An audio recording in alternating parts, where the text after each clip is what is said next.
कांग्रेस की लीडर प्रियंका गांधी वाड्रा वायनाड के रण में उतर गई हैं। वायनाड लोकसभा से प्रियंका ने नामांकन दाखिल करने के बाद अब प्रचार अभियान तेज कर दिया है। उन्होंने 23 अक्टूबर को वायनाड लोकसभा निर्वाचन क्षेत्र से नामांकन दाखिल किया था। प्रियंका ने उस दिन अपने भाई राहुल गांधी के साथ रोड शो भी किया था। प्रियंका गांधी वाड्रा अब वायनाड में लगातार सक्रिय हैं। प्रियंका गांधी वाड्रा की उम्मीदवारी के पीछे कांग्रेस को यह उम्मीद है कि उनकी लोकप्रियता और प्रभावशाली व्यक्तित्व से वायनाड में कांग्रेस को बेहतर परिणाम मिलेगा। हालांकि उन्हें सीपीआईएम और अन्य क्षेत्रीय दलों से कड़ी टक्कर मिलने की संभावना है। कांग्रेस का मानना है कि प्रियंका गांधी की उम्मीदवारी से उन्हें आत्मीयता और विश्वास मिलेगा, जिससे वे इस बार पहले से भी अधिक मतों से जीत हासिल करेंगी। वायनाड में प्रियंका गांधी वाड्रा की उम्मीदवारी कांग्रेस के लिए महत्वपूर्ण मानी जा रही है, खासकर तब जबकि पार्टी को देश भर में अन्य राजनीतिक अस्थिरताओं का सामना करना पड़ रहा है।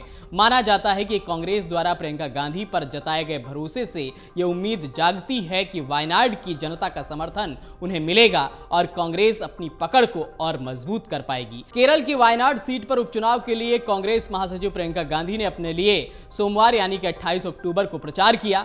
इस दौरान उन्होंने रोड शो किया और बाद में एक जनसभा को भी संबोधित किया। प्रियंका गांधी ने अपने भाई और लोकसभा में विपक्ष के नेता राहुल गांधी का जिक्र करते हुए लोगों का धन्यवाद किया। उन्होंने कहा कि यहां की सीट छोड़ने का राहुल गांधी को बेहद दुख है। आपने तब उनका साथ दिया जब सबने मुंह मोड़ लिया। वो निजी तौर पर भी कहते हैं कि आप उनके लिए परिवार जैसे हैं। केंद्र सरकार पर हमला करते हुए कांग्रेस नेता ने कहा कि बीजेपी सरकार के कारण समुदायों में भय, अविश्वास, गुस्सा व्याप्त है। मणिपुर में योजनाबद्ध तरीके से ऐसा किया जा रहा है। संविधान के मूल्यों से समझौता किया जा रहा है। नीतियां आम लोगों की बजाय पीएम के दोस्तों के फायदे के लिए बनाई जा रही हैं। किसानों और आदिवासियों की जमीनें छीनी जा रही हैं। इस तरह के आरोप प्रियंका गांधी ने केंद्र सरकार पर लगाए। प्रियंका गांधी ने वायनाड के स्थानीय मुद्दों जैसे मेडिकल कॉलेज, जंगली जानवरों की समस्याओं का जिक्र करते हुए कहा, मैं राहुल गांधी की तरह यहां के मुद्दों को पूरी ताकत से उठाऊंगी। उन्होंने कहा, आज हम संविधान, लोकतंत्र, बराबरी, सच्चाई की लड़ाई लड़ रहे हैं। इस लड़ाई में आप बराबर के भागीदार हैं। आप अपने वोट से सच का साथ दे सकते हैं। आप मुझ पर विश्वास करेंगे तो मैं आपको निराश नहीं होने दूंगी। अपने पिता राजीव गांधी और मदर टेरेसा को याद करते हुए प्रियंका गांधी ने कहा कि नामांकन से पहले वाली शाम मैं वायनाड में एक फौजी के घर गई। उनकी मां फ्रेजिया ने स्नेह दिया।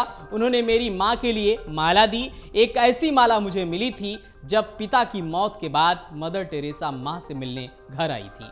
उन्होंने मुझे साथ काम करने को कहा। शादी के कुछ सालों बाद मदर टेरेसा की संस्था में काम करने गई।